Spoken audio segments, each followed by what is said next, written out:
जीवन अनिश्चितताओं से भरा हुआ है। यहाँ कब क्या होगा, कहाँ होगा, कैसे होगा, किसी को भी नहीं पता। ये कहानी है चंदा की।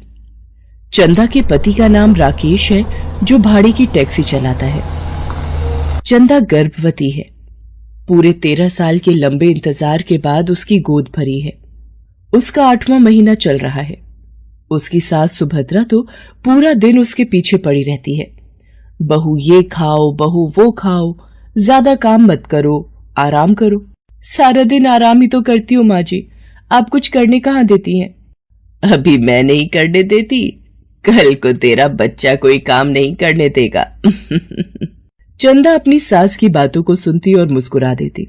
वैसे वो भी सारा समय अपने आने वाले बच्चे के ख्यालों में ही खोई रहती और अपने पति राकेश से अपने आने वाले बच्चे के बारे में बातें करती और उसके लिए कुछ न कुछ बनाती रहती।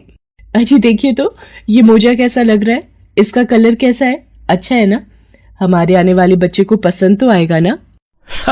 हाँ बहुत अच्छा है और बहुत सुंदर भी। पिछले 10 दिनों से मैं देख रहा हूँ कि तुम इसे बनाने में दिन रात लगी हुई हो। अरे सारी तैयारी पहले से करके रखनी होगी।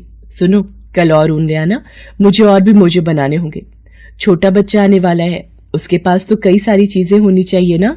चंदा की बात सुनकर राकेश मुस्कुराते हुए उसे देखता है और महसूस करने की कोशिश करता है माँ की उस ममता को जो अपने अनदेखे बच्चे के प्रति उमड़ने लगती है जब से वो उसकी कोख में आता है।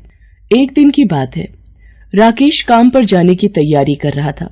चंदा अपने घर की सीढ़ियों से नीचे उतर रही थी, तभी अचानक उसका पैर फिसल गया। आह! चंदा सीढ़ियों से लुढ़कती हुई नीचे आ गिरी। उसके सिर में बहुत चोट लगी। ज्यादा खून बहने के कारण वो बेहोश हो गई। राकेश और उसकी माँ चंदा को लेकर तुरंत अस्पताल भागे।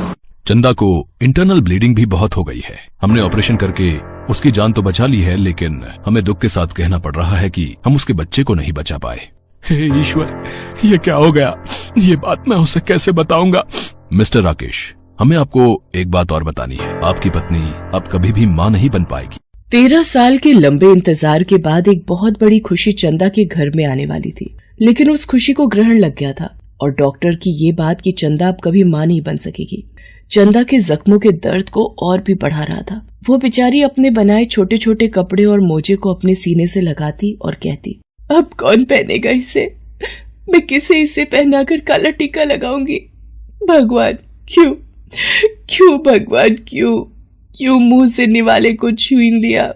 क्यों सूनी कर दी मेरी कोख हमेशा के लिए? चंदा दुखों के उस सागर में फंस गई थी जहाँ हर ओर दर्द ही दर्द था और उस दर्द के कारण चंदा ना तो ठीक से खाती न ठीक से सोती। उसकी सास उसे समझाती और राकेश को भी उसे समझाने के लिए कहती, लेकिन राकेश भी उसे क्या समझाता? उसका दुख भी तो कम नहीं था। हाँ, वो मर्द था तो उसे मजबूत दिखाना उसकी मजबूरी था, लेकिन चोरी छिपे वो भी रो ही लेता था।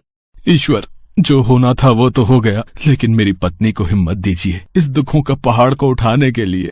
एक दिन की बात है, राकेश ने चंदा को अपने साथ बाहर घूमने के लिए जाने के लिए कहा, क्योंकि उसे लगता था कि बाहर उसका थोड़ा मन लगेगा, लेकिन चंदा ने बाहर जाने से साफ इनकार कर दिया। चंदा देख, मैं जानता हूँ कि तेरा दुख बहुत बड़ा है, लेकिन हमेशा दुखों में तो नहीं रह सकते ना। अरे तूने देखा है कि कैसा हाल बना लिया अपना। अगर तुझे कुछ हो गया तो मेरा क्या होगा, माँ का क्या होगा? तू जानती है ना, तेरे बिना मैं एक पल भी नहीं सो पाऊंगा। राकेश की बात सुनकर चंदा ना चाहते हुए भी सिर्फ उसका दिल रखने के लिए बाहर घूमने के लिए गई। वो अपने मोहल्ले से कुछ दूरी पर ही गए थे, तभी उन्हें मोड़ पर काफी भीड़ दिखाई दी। चंदा और राकेश वहां गए तो उन्होंने देखा कि सड़क किनारे एक दूध में ही बच्ची पड़ी है और वो लगातार रोए जा रही है। आसपास खड़े लोग उस बच्ची को देख तो रहे हैं, लेकिन उसे चुप कराने की बजाय उल्टी सीधी बातें कर रहे हैं। 100% ये किसी की नाजायज औलाद है। अरे जब पालने की औकात नहीं होती तो पैदा क्यों करते हैं लोग इसे? हैं? बड़ा खराब समय आ गया भाई साहब। हाँ, आजकल तो ये चलन बन गया है। बच्चा पैदा करते हैं और रोड पर फेंक देते हैं, कभी डस्टबिन में फेंक देते हैं तो कभी कहीं और। खुद तो नाजायज काम करते हैं और ठप्पा बच्चों पर लग जाता है। लोग अपनी बातों में उलझे हुए थे। इस बीच चंदा ने उस नन्ही सी बच्ची को गोद में उठाया और उसे सीने से लगा लिया। वो बच्ची उसके सीने से लगकर चुप हो गई और चंदा ने पहली बार उस सुख का अनुभव किया जिसे उसने कभी महसूस नहीं किया था। वे दोनों उस बच्ची को घर ले आए। सुभद्रा ने जब उस बच्ची को देखा तो उसके जहन में बहुत सारे सवाल आए कि ना जाने ये किसकी बच्ची है, कैसे घर की है, क्या ये कभी तुझे माँ स्वीकार करेगी? उसने ये बात चंदा से कही तो माँ जी, शायद ये भगवान की ही कोई योजना है, तभी तो ये बच्ची मुझे मिली। क्या हुआ कि मेरी गोद नहीं भर सकती, लेकिन मैं माँ तो बन ही सकती हूँ, और इसके लिए बच्चे का कोख से जन्म लेना तो जरूरी नहीं। कृष्ण भगवान भी कहाँ यशोदा मैया की कोख से जन्मे थे, लेकिन उन्होंने माँ से बढ़कर प्यार दिया था उन्हें। सुभद्रा ने चंदा की बात सुनी, और जब चंदा की आंखों में कई महीनों के बाद उन्होंने खुशी देखी तो फिर उसने उसे कुछ नहीं कहा। वो बच्ची इस घर में खुशी बनकर आई थी, इसलिए सबने उसका नाम खुशी रख दिया। खुशी, मेरी बच्ची, ये देख तुम्हारी माँ ने क्या क्या बनाया है तेरे लिए, तुझे पसंद है क्या? ये देख, छोटी सी फ्रॉक, छोटे छोटे मोजे।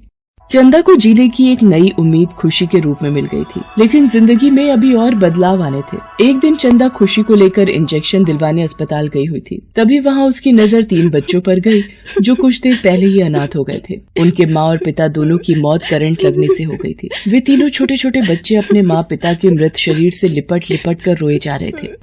बाबा, बाबा उठो ना, बाबा उठो ना। माँ, माँ क्या हो गया तुम्हें? उठो ना, आंखें खोलो ना।